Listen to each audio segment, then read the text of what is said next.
Here's a professionally made but unnecessary intro. So let's talk about figs. Let's talk about figs. Hello, fig family who likes figs, including me. It's a beautiful early August day, 2025, August 5th to be exact. And I'm going to do a quick walkthrough and show you what it looks like when you add 117 new varieties of figs since January. Now you might be saying, but figologist, how much money did you spend? And the answer is actually not very much in the grand scheme of things when it comes to this number. Um, when I've done my tally, I'm about $300 in, still like in the hole compared to like when I started. And you're like saying, okay, well, how did you make the money to spend on these different figs? And the answer is cuttings and air layers and more cuttings and more air layers. So um, that's how I've basically rolled any sales that I've made over the course of this year into trying as many new varieties as possible. So um, now almost all of these are still in pots. I got one um, San Pedro called Fracasano Rosso from my friend Josiah. That was a bigger plant that I put right in the ground because San Pedros need to go in the ground. But everything else is in a pot. And so, and some of these, that are mixed in with these are ones I've had before. Um, and if you see any organza bags, those have been hand pollinated. So I'm trying to distinguish them. But um, some of these are from last year, or I've obtained them from friends who have already had established plants. So, like Oriola and Bass's favorite fig were from my friend Chris down in Eugene. Um, I got Israeli Black from him as well. Um, I got a lot of these are off of Fig Bid. So Castagnat is a new one that I got. Saint Joseph over there is another one I got. I have a couple of Irenes that one I purchased, and then this one, if you go back way back at the beginning of my videos, I two chip grafts onto a Desert King from an Irene's cutting I got from Harvey. If you look, this all the way up to there is one node that was grafted onto this Desert King, and this one is the other one. And these were done on, I think, in March. So tremendous growth just from two little nodes. Um, and then a lot of these bigger ones are ones that I've had before. I got Blava Flor from my friend Eric down in Salem. An unknown Mount Etna back there from Tobiah. Boysenberry Blush from Eric Durchie. So things that I definitely wanted some, but a lot of these were just me trying to determine if a particular plant would be viable in the Pacific Northwest. So it's a science experiment. Will they ripen and give it a couple of years? And if they don't, then they get culled and I get rid of them. All of these that you're seeing in these 3-gallon pots were from rooted cuttings last year.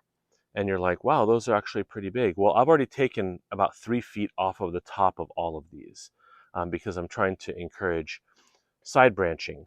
I will link a video that MJfigs did down below about how quickly you can get branching growth. So if you look, here's a topped, I cut this about 17 days ago. So it's got a callus on it. That and this, all of these little, not the figs, not the figs that are there, but the actual foliage. This side branch right here wasn't there before. And that's the goal. If you look at, again, another topped one here, and you see side growth coming off. This is how you induce side branching. So you have to be a little gung-ho and really take the tops off of these, which seems like it hurts, but it really does encourage side growth.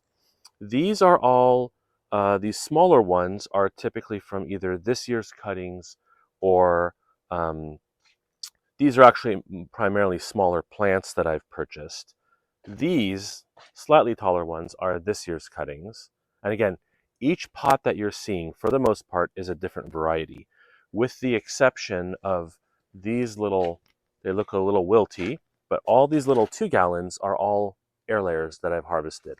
So these are all ones that I'll, sell off.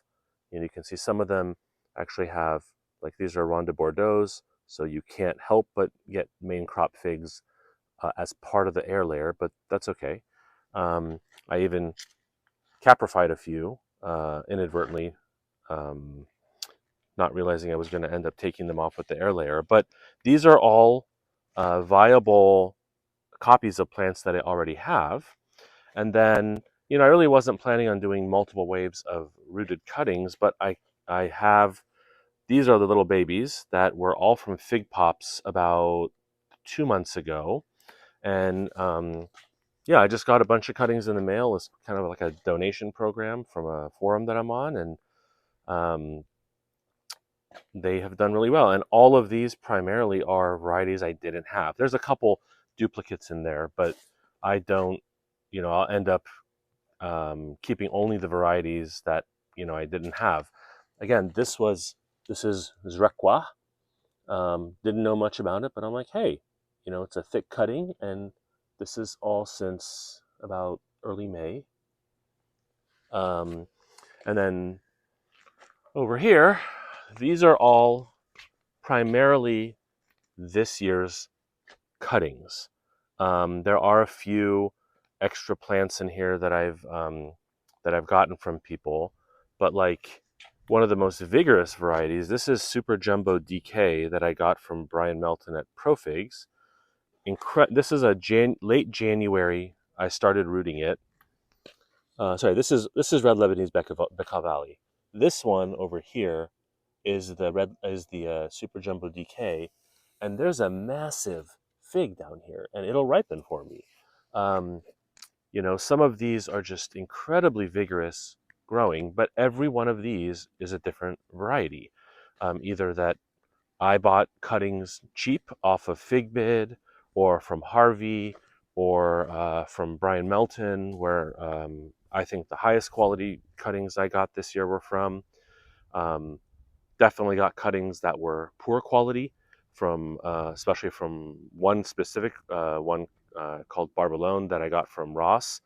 8 of the 9 died, and you just have to, I think, do your homework where you're getting your cuttings from, and so I think that um, the better quality cuttings give you better quality plants. So this is what it, what kind of an addictive personality combined with excellent organizational skills and a never-ending energy to mix soil and pot up plants, what it looks like. And again, a lot of these are funded by plants that are layered off of the main orchard that's over there, or a second orchard down farther on my property. But um, does it take a lot of work? Yes. Do I hand water these? No. Every single one has a 6-inch drip emitter looped around it that's on a timer. And so every day it gets 10 minutes of water. And then these are on a very specific fertilization program. Every 2 weeks, they're getting fertilized with either fish amino acids and indigenous organisms, which is a Korean natural farming technique, or Jack's nutrients, like what MJfigs does as well. And I've seen just a tremendous difference in my plant growth this year.